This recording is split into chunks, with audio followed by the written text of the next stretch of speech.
নেপালে প্রতিবাদ আন্দোলনে জেনারেশন জি এর কথা মুখে মুখে। এই জেন জির প্রতিবাদে তছনছ হয়ে গেল একটা দেশের সরকার। জানেন কেন এই প্রজন্মের নাম জেন জি? তাহলে দেখুন।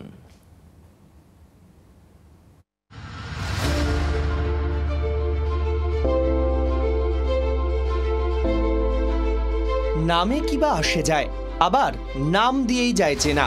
যেমন নেপালের প্রতিবাদীদের বিশ্ব চিনেছে জেন জি নামে, কিন্তু এই নামকরণ কে বা কারা করেছিল জানেন কি? জেন জি হলো আসলে প্রজন্মের নামকরণ। 2024-এর শেষে হইচই পড়ে গিয়েছিল জেনারেশন বিটা নিয়ে। 2025 সালে যেসব শিশু জন্মাবে তারা জেন বিটা। এই নামকরণটি করেছেন মার্ক ম্যাকক্রিন্ডল। মার্ক সামাজিক বিশ্লেষক বা ডেমোগ্রাফার, অর্থাৎ যিনি জনবিস্তার নিয়ে কাজ করেন। তিনি নামকরণ করেছিলেন জেন আলফার। কিন্তু জেন এক্স কিংবা মিলেনিয়ালদের নামকরণ মার্ক করেননি। তবে তার বক্তব্য, প্রথমেই কোনো প্রজন্মের নামকরণ করে দেওয়াটা উচিত নয়। 2010 থেকে 2024-এর মধ্যে জন্মগ্রহণ করলে জেন আলফা, 1946 থেকে 1964-র মধ্যে জন্মগ্রহণ করলে বেবি বুমার্স। কানাডিয়ান সাংবাদিক ডগলাস ক্যাপল্যান্ড 1991 সালে একটি উপন্যাস লেখেন জেনারেশন এক্স এর কথা।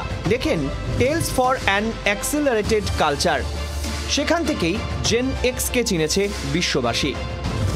1966 থেকে 1980-র মধ্যে জন্মগ্রহণ করলে জেন এক্স, 1981 থেকে 1996-এর মধ্যে জন্মগ্রহণ করলে মিলেনিয়াল বা জেন ওয়াই, 1997 থেকে 2012-র মধ্যে জন্মগ্রহণ করলে জেন জি। আগের দুই প্রজন্ম যেহেতু এক্স এবং ওয়াই, তাই এই প্রজন্ম হবে জেড বা জি।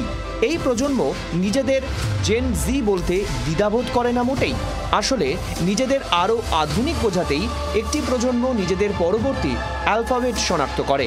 জেন জি বেড়ে উঠছে ইন্টারনেটের সঙ্গে। জেন জি প্রথম থেকেই যারা জুম অর্থাৎ নেট সার্ফিং করছে ইন্টারনেটে, এই প্রজন্ম জুমার নামেও পরিচিত। অনেকে মনে করেন জুমার থেকেই এসেছে জি।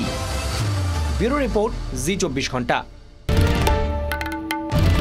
বাংলার আওয়াজ, বাঙালির আবেগ, জি 24 ঘন্টা।